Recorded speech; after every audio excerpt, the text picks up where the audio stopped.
வணக்கம், வாழ்க வளமுடன். Hello friends, welcome to food mark kitchen. வாங்க, இன்றைக்கி சிக்கன் வறுத்துக்கறி தாங்க பண்ண போகிறோம். இது வந்து சாதத்துலேயும் பசஞ்சு சாப்பிட்லாம், நம்ம சைட் டிஷ்ஷாகவும் தொட்டுட்டு சாப்பிட்லாம். சிக்கன் 1/2 kg வாங்கி நல்லா வாஷ் பண்ணி வச்சுருக்கோம். இஞ்சி பூண்டு பேஸ்ட் அரைக்கணும். அதுக்காக பார்த்திங்கன்னா ஒரு துண்டு இஞ்சி, ஒரு 10 பல்லு பூண்டு, 15 பல்லு பூண்டு இப்படி வச்சுருக்கேன். இது ரெண்டையும் அரைச்சிட்டு பார்ப்போம். இதில் வந்து மிளகு, ஜீரகம், 1/2 ஸ்பூன் மிளகு, 1/2 ஸ்பூன் ஜீரகம். இது பார்த்திங்கன்னா சோம்பு தூள் நுணுக்கி வச்சுருக்கோம். அதில் 1 ஸ்பூன் அளவுக்கு 1/2 ஸ்பூன் கரம் மசாலா. இது வந்து சில்லி பவுட்ரு 1/2 ஸ்பூன். இது நல்லா காரமாக இருக்கும், அதனால் 1/2 ஸ்பூன் போட்டுக்கிறேன். தாளிக்கிறதுக்கு பார்த்திங்கன்னா பட்டை, கிராம்பு, ஏலக்காய் போட்டு தாளிப்போம். ஆனால் நான் இது எல்லாத்தையுமே ஒன்றா போட்டு அரைச்சிட்றேன். இதெல்லாம் ஒரு 2 ஏலக்காய் இதெல்லாம் ஒன்றா அரைச்சிடுவோம். வெங்காயம் 2 பெரிய வெங்காயம், 2 தக்காளி, கொஞ்சம் கருவேப்பிலை, அவ்வளோதாங்க. ஆல் பர்பஸ் மிளகாத்தூளும் வச்சுருக்கேன் நான். ஆல் பர்பஸ் மிளகாத்தூளும் நம்ம ஆட் பண்ணிக்க போகிறோம். இப்போ நம்ம இதை அரைச்சிட்டு பார்ப்போங்களா? இதெல்லாம் அரைச்சிட்டு பார்க்கலாம் பாருங்கள். இப்போ நம்ம அரைச்சிட்டோம். இஞ்சி, பூண்டு, மிளகு, ஜீரகம், பட்டை, கிராம்பு, ஏலக்காய் எல்லாமே அரைச்சாச்சு. தண்ணி ஊற்றி கொஞ்சம் அரைச்சி வச்சுட்டேன். நம்ம தாளிச்சிடலாம் வாங்க. இப்போ பாருங்கள், நம்ம எண்ணெய் ஊற்றிக்கலாம். ஒரு அரை குழிக்கரண்டி அளவுக்கு எண்ணெய் ஊற்றிக்கலாம். இதை ஃபஸ்ட்டு நம்ம வெங்காயம் போட்டுக்கலாங்க. ஆகிடுச்சு. இதில் வெங்காயமும், கருவேப்பிலை, தக்காளி எல்லாத்தையும் ஒன்றா போட்டுக்கிறோம். எல்லாம் நல்லா வதங்கட்டும். இதுலேயே வந்து நம்ம அரைச்சி வச்ச அந்த பேஸ்ட் இருக்கு பாருங்கள்.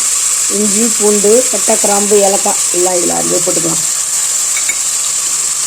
இது நல்லா வதங்கட்டும். நல்லா வதங்கணும்னு பார்க்கலாம். இது வதங்குற நேரத்தில் நம்ம தேங்காயும் கொஞ்சம் பொட்டுக்கடலை 1 ஸ்பூன் அளவுக்கு எடுத்து வச்சுருக்கேன். ஒரு 2-3 தேங்காய் பத்தை இருக்கும். கொஞ்சம் பொட்டுக்கடலை, ஒரு 2 ஸ்பூன் பொட்டுக்கடலை எல்லாத்தையும் அரைச்சிட்டு வந்துடுவோம். கசகசா இருந்தால் போட்டுக்கலாம், கசகசா இல்லை, அதனால் திக்னஸுக்காக தான் இதெல்லாம்.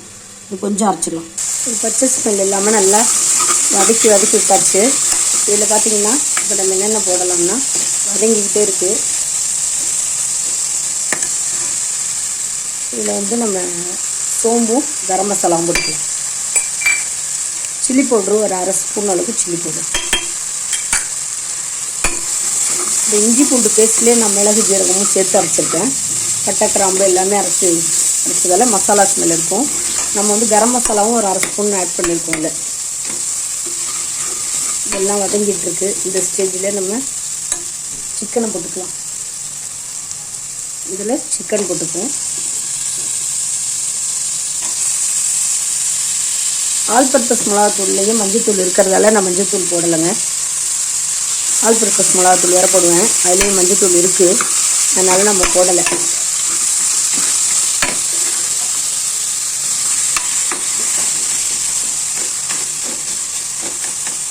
இதில் வந்து ஆல் பர்பஸ் மிளகாத்தூள் வந்து ஒரு 3 ஸ்பூன் போட்டிருக்கேன். பெரிய ஸ்பூனால் 3 ஸ்பூன். அதையும் நம்ம அப்படியே வதக்கி விட்டுப்போம்.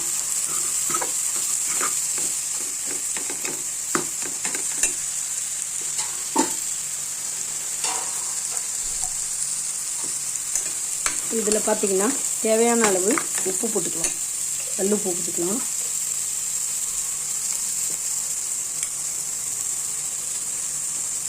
தேவையான அளவு உப்பு போட்டுட்டேன். இன்னும் கொஞ்சம் ஆயில் ஊற்றிக்கலாம். அது ஒரு 2 ஸ்பூன் அளவுக்கு ஆயில் ஊற்றிருக்கேன். முதல்ல ஒரு அரை குழிக்கரண்டி ஊற்றணும். இப்போது ஒரு 2 ஸ்பூன் ஊற்றிருக்கோம். இது பச்சை ஸ்மெல் போக கொஞ்சம் வறுபடட்டும். நம்ம தண்ணி தெளிச்சுக்கலாம். தண்ணி ஊற்றிக்கலாம். ஒரு 2 டம்ளர் தண்ணி ஊற்றிக்கிறேன். நான் நல்லா வேகணும்ல, இருக்கா 2 டம்ளர் தண்ணி ஊற்றிக்கலாம். பாருங்கள், இப்போ எல்லாம் மிக்ஸ் பண்ணிட்டோம். இது நல்லா கொதிச்சுட்டு நல்லா சிக்கன் வெந்தவுடனே நம்ம இந்த அரைச்சி வச்ச தேங்காவும் பொட்டுக்கடலையும் இருப்பாருங்க, அது கடைசியாக ஆட் பண்ணிக்கலாம். இதில் கடைசியாக நம்ம லெமனோ கொஞ்சம் புளியோ விட்டுக்கலாம். நல்லா ஸ்லோ ஃபயரில் வச்சு நல்லா வெந்து போச்சு. நல்லா சுண்டி வந்துடுச்சு, வெந்தும் போச்சு. இப்போ இதில் நம்ம அரைச்சி வச்சுருந்த தேங்காவும் பொட்டுக்கடலை அந்த விழுது இதில் ஜாயின் பண்ணிடலாம். இது நல்லா கொதித்து சுண்டி வரட்டும். ரொம்ப காரம்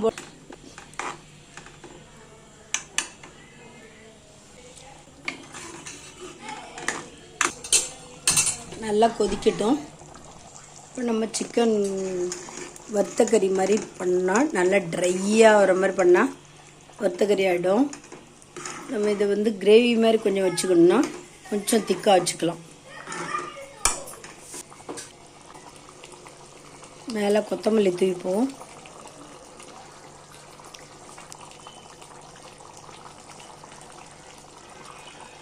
நான் வறுத்தக்கறி மாதிரி தான் பண்ணலான்னு நினச்சேன். ஆனால் இப்போ கிரேவியாக தான் வச்சுக்கலாம் அப்படின்ட்டு அப்படியே விட்டேன். வேணும்னா நீங்கள் நல்லா ட்ரையாக ஆக்கிட்டிங்கன்னா வறுத்தக்கறி ஆகிடும்.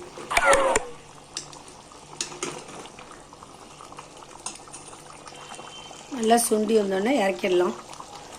கிரேவி ரெடி ஆகிடுச்சு. வறுத்தக்கறி மாதிரி வேணும்னா இன்னும் கொஞ்சம் ட்ரை பண்ணிக்கலாம். பச்சை ஸ்மெல் போடணுன்னா ஆஃப் பண்ணிடலாம். இந்த வீடியோ உங்களுக்கு பிடிச்சிருந்தா லைக் பண்ணுங்கள், கமெண்ட் பண்ணுங்கள், ஷேர் பண்ணுங்கள், மறக்காமல் சப்ஸ்கிரைப் பண்ணுங்கள். தேங்க்ஸ் ஃபார் வாட்சிங். நம்ம நெக்ஸ்ட் வீடியோவில் பார்க்கலாம். மழைச்சாரல் மாதிரி மேலே கொத்தமல்லி புதினா அதெல்லாம் தூவிக்கலாங்க. நம்ம நல்ல ஒரு மணமாக இருக்கும். இந்த கிரேவி வந்து நீங்கள் சப்பாத்தியோட, தோசையோட, இட்லியோட, ரைஸோட எல்லாத்தோடையுமே நல்லாயிருக்கும். இப்போ ட்ரான்ஸ்ஃபர் பண்ணிவிட்டு நம்ம பார்க்கலாம்.